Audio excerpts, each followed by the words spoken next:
Hi everyone, my name is Suzanne and I'm a Chinese metaphysics master in Hong Kong. Today I'm going to continue my series on Sun Tzu's Art of War and we are discussing stratagem number 31. Now, if you've been with me through this whole Sun Tzu journey so far, you know there are a total of 36 stratagems. And in the old times, when Sun Tzu first developed them, they were used on the battlefield to help the emperor conquer an enemy army. Now, this is not what we're doing today. I don't expect you to go into war anytime soon, but you use this on the economic battlefield. You probably, if you're a business owner, you always need to beat out your competition and at the same time win over new clients or make sure that the existing clients don't leave you.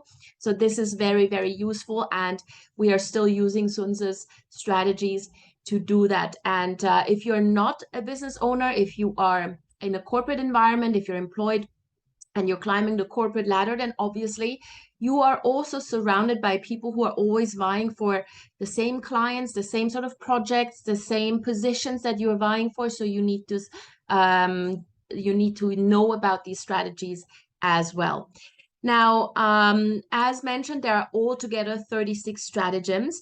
Now, depending on your Bazi chart, you may resonate with some of them more than with others. And once you resonate with one of the strategies more, or you have a bigger affinity with that strategy, it's easier for you to implement it and or to wrap your head around it. Yes, some of those strategies, if you're not resonating with them, you may find them immoral, you may find them impractical, you will find all sorts of excuses for why you cannot use them. Now everything is equal in love and war, and this is exactly what Sun Tzu's strategies are all about, right? So check what you resonate with based on your Bazi chart, and then use these strategies because it may be much, much easier for you to use them. Now, obviously, you need to plot your chart first. So here we go. You go to this link. I also put the link into the description to the video. So just plot your date and time of birth. Ideally, you have the time of birth. It's always better. It gives us more information, makes it a little bit more accurate. If you don't know, then never mind, yeah? Obviously, you know your birth date, so you just plot that, and you will end up with a chart like this.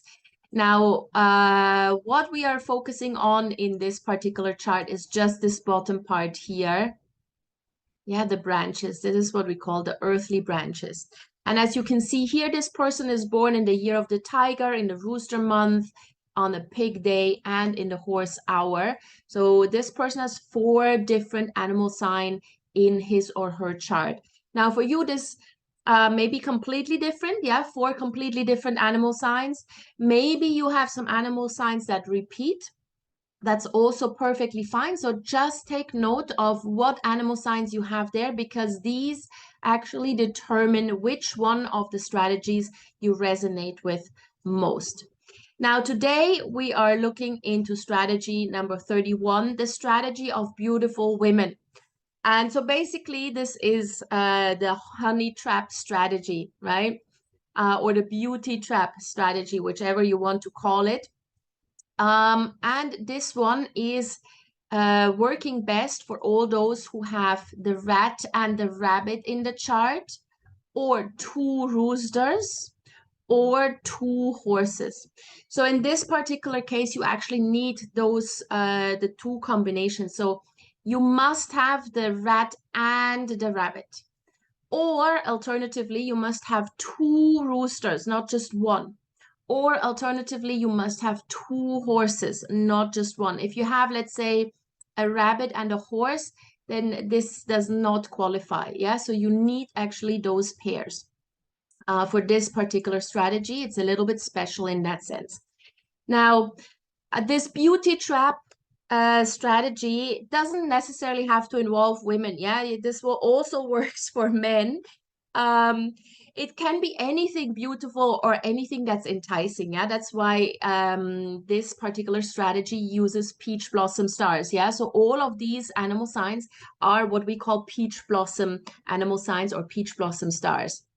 So, for example, some some companies only hire very, very attractive salespeople. Yeah, whether that's male or female doesn't even matter. Yeah. I, as a woman, react better to a really, really handsome male salesperson than someone who is unkept, ugly, whatever. So obviously that goes both ways, all right? So this is exactly that what entices you, what ensnares you. Yeah, you are so focused on this particular person who's trying to sell you something that you're not really worried about what they're actually selling you. Yeah, you're more concerned with how they look and how charming they are. And so this is exactly that kind of strategy. You also see this very often at car shows, for example. Yeah, there's always like models that are somehow draping themselves over the cars. They have absolutely nothing to do with the cars themselves. They obviously do not come with the car if you buy the car, but this is to make the car look more beautiful and enticing. So these are the kind of things that you need to focus on. You need to essentially make everything that you sell look much, much more beautiful. Now, if you're selling yourself in the sense that maybe you are self-employed, you are a freelancer, then obviously you need to make sure that you really, really look the part, right? You can't show up disheveled or unkept. You really, really need to portray a particular image, even though you may go home and then you look completely different and you just put on the jogging pants again. It doesn't matter. For that particular moment when you need to sell yourself and your service, that's when you look really, really sharp. Or you may have a product that's not necessarily all that great, but you package it in such a way that it becomes really, really attractive, right? So perception is reality in this particular case.